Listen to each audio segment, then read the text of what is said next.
Well, good morning. This is Ian R. Crane, a little out of breath as I had to chase across the fields to get to my spot here just adjacent to the Barclays Bank trading as Third Energy as well site at Kirkby Misperton. As you can see, it's a beautiful sunrise. It's a very fresh morning. Temperature is a couple of degrees below freezing, but that at least means that the ground is firm underfoot as opposed to the mud that we've been getting used to living with in the last few weeks or so. Anyway, let's come around to the main event here. There we have the Third Energy, or Barclays Bank trading as Third Energy well site, and of course it's Monday 8th of January, so a lot's going to happen today, possibly. Number one, Parliament returns today, and Greg Clark, of course. Never has a man wanted to be fired quite so much as Greg Clark.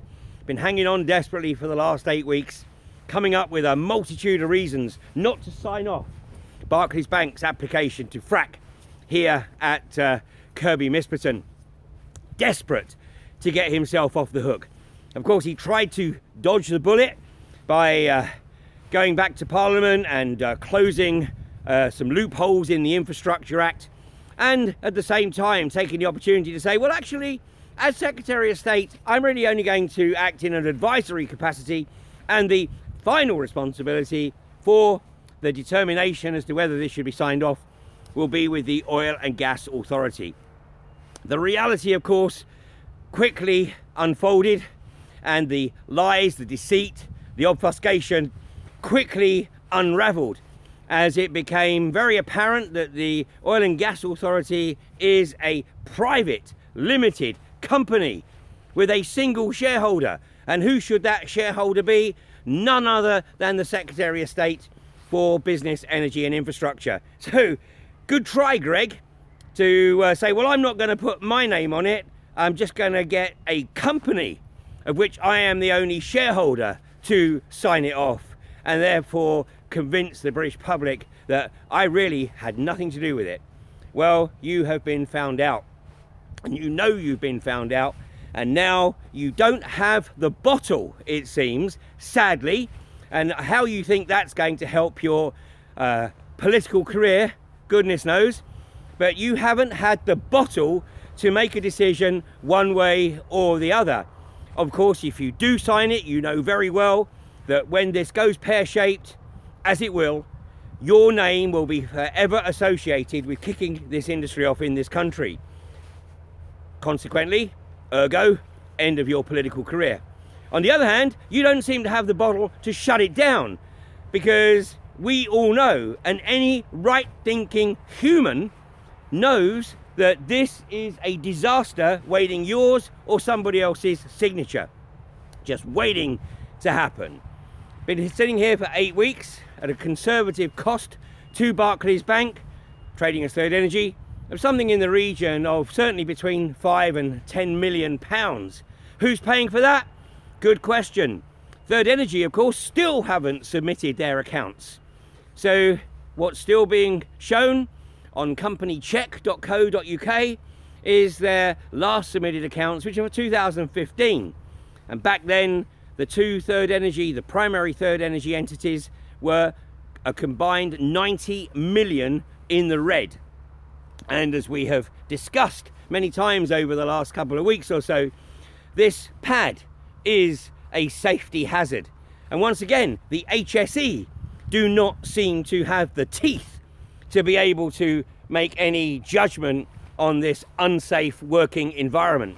To say nothing, of course, of the Environment Agency, but as we've seen in Lincolnshire, where the planning inspector, the independent planning inspector, assigned to make a decision as to whether or not to uphold Lincolnshire County Council's, North Lincolnshire County Council's decision to not allow Egdon Resources to establish their test flows and their ultimately production flows at Wressle. And he made the observation that the Environment Agency had not fulfilled their role and responsibilities, seemingly simply abdicating and just saying, yeah, okay, fine boss, get on with it. Well, the planning inspector did your job for you, Environment Agency. So much for gold standard regulation. Now, over the last couple of weeks or so, we've also speculated that if Greg Clark is moved out of the job, who's going to be put in his place? And the inside track at Westminster was that Theresa May was lining up Boris Johnson, and she was planning to give him some kind of super role, so that as Secretary of State for Business, Energy and Industrial Strategy, he would also have a big say in the Brexit negotiations.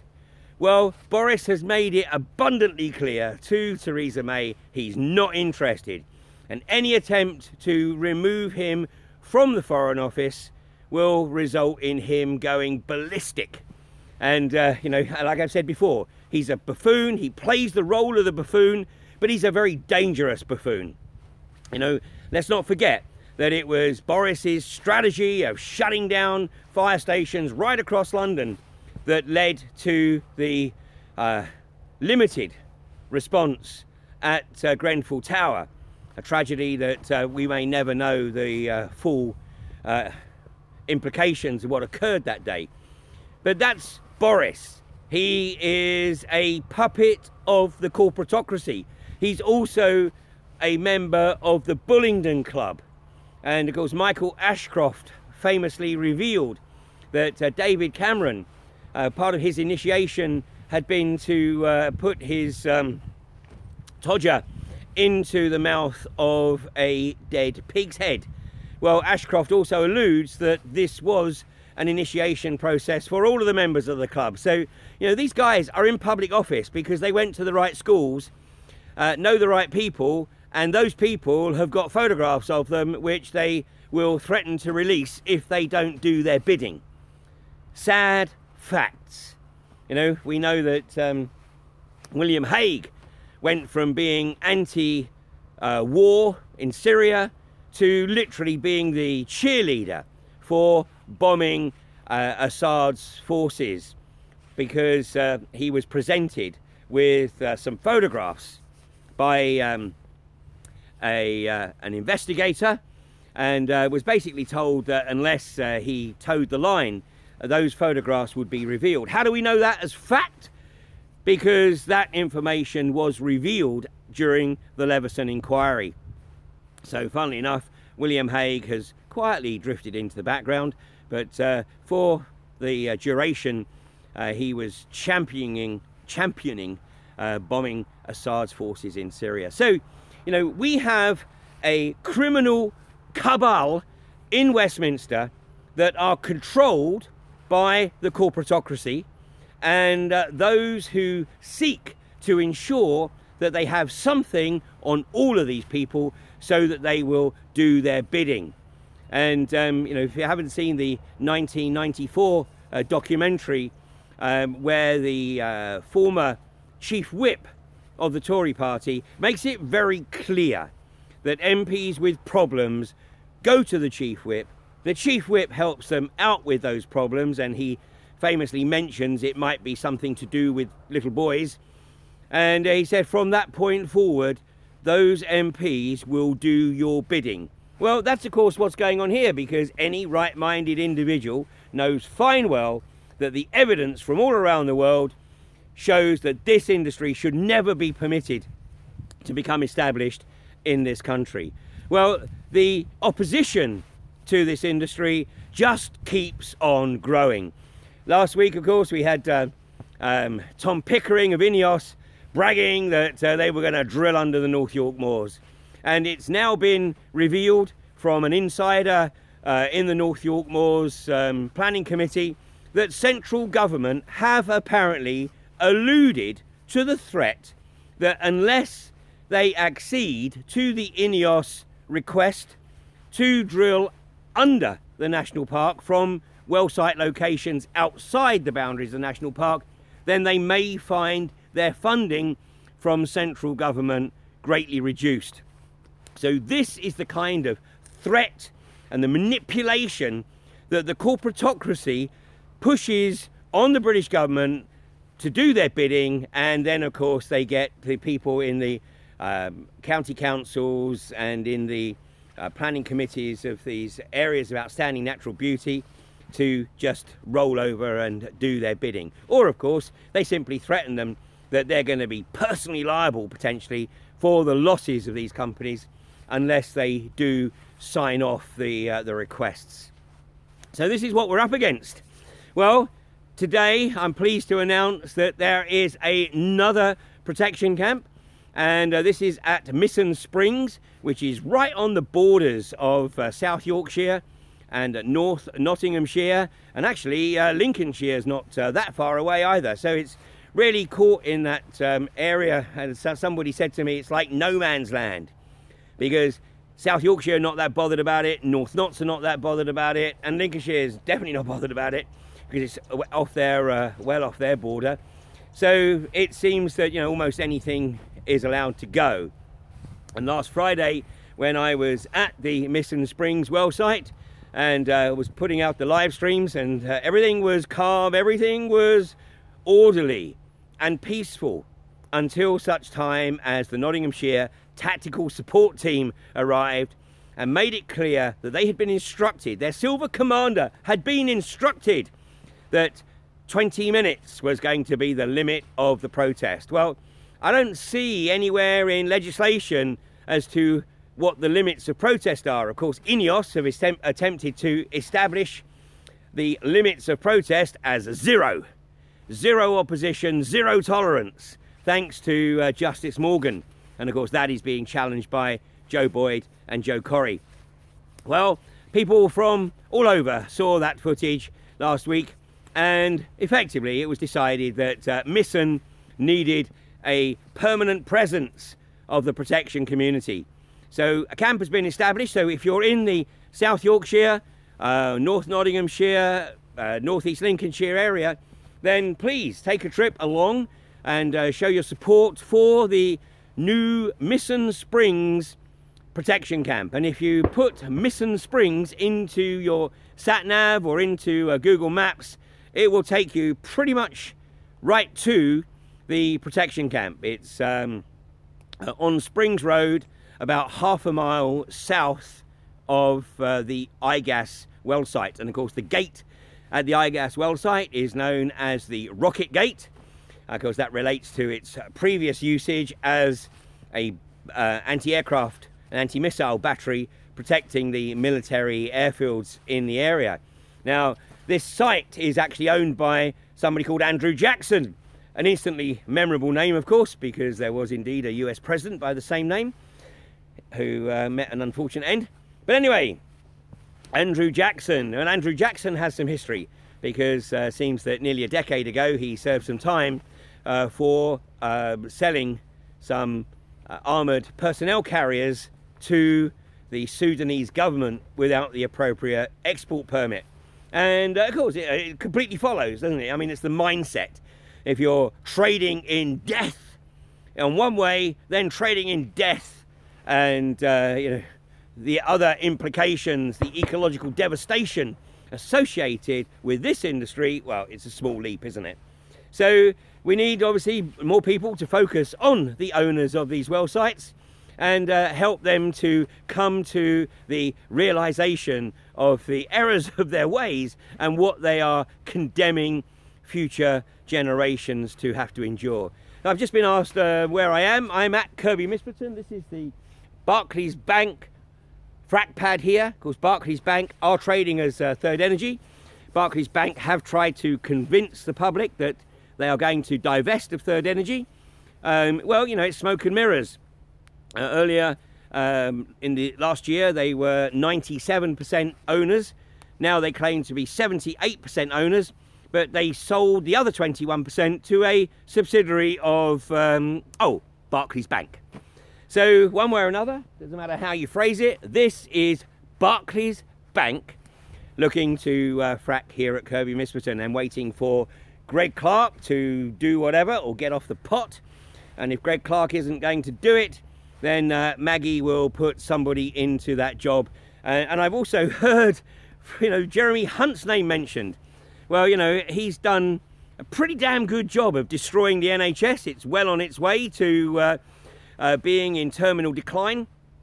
And, you know, so having destroyed the NHS, you know, what's next? Destroy the countryside. Destroy these large tracts of agricultural farmland across the north of England. And let's not worry about the fact that food security for the UK is far more important than getting a bit of gas out of the ground, but it might not be more important than burying toxic nuclear waste in this network of deep boreholes which will be created across the north of England. So Kirkby Misperton, there's a few truck movements each day now as they remove surface water. They haven't yet asked the county council to do what Quadrilla have asked Lancashire County Council to do, which is simply dump the surface water into local drainage ditches without any third-party oversight. What could possibly go wrong? So it is being transported off the site here, and of course all this kit is on the site simply waiting for the green light or not.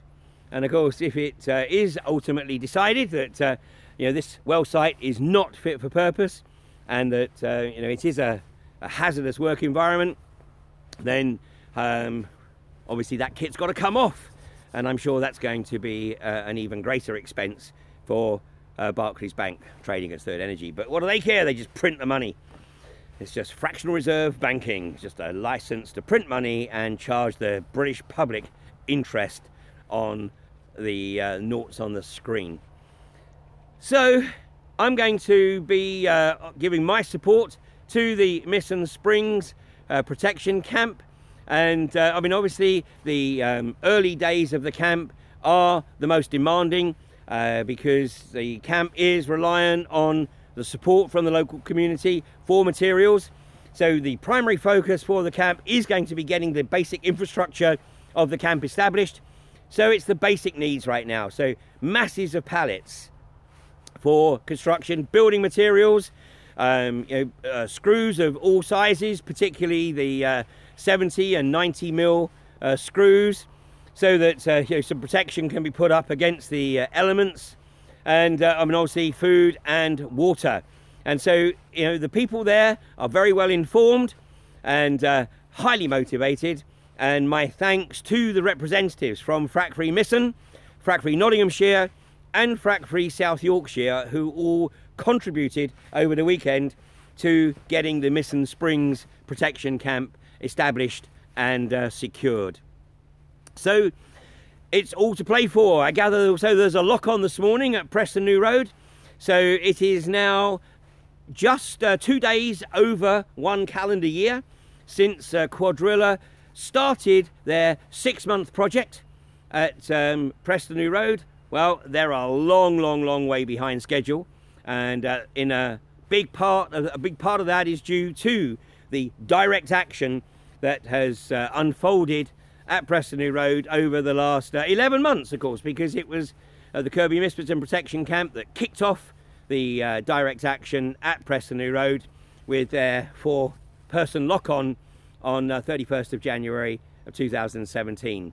And fortunately, that has continued through, and so you know, almost just over 11 months after that first lock-on, there's another one there today. So if you're over the western side of the Pennines, get yourselves along to Preston New Road. If you're in the eastern side, then you've got the option, come along to Kirkby Misperton.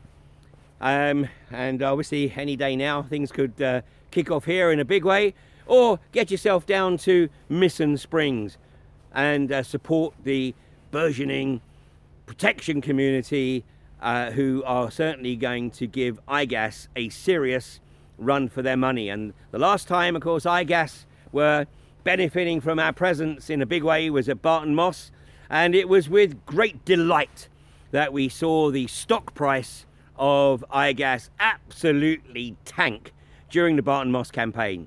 Well, of course, since then iGas have modified their share offers and tried to make it look like a bit more of a valuable stock. Good luck with that. So I think it sits at something like about 80 odd pence at the moment. But the challenge, of course, is to raise awareness and dissuade iGas from participating in unconventional hydrocarbon exploitation, focus by all means on their conventional, as they have been doing for many years. And you know, most likely they'll be relatively left alone, because that's a dying industry in of itself. But whilst they're trying to pursue unconventional hydrocarbon exploitation, then they're going to meet the full force of the burgeoning anti-fracking community in the UK. Well, this is certainly probably the last time this week that I shall be at Kirby Misperton. All is quiet right now, so it's a beautiful, beautiful morning. Although a couple of sky fracks going on right now, but let me leave you with this beautiful, beautiful sunrise here in North Yorkshire. And I look forward to catching up with you tomorrow from Misson Springs Protection Camp.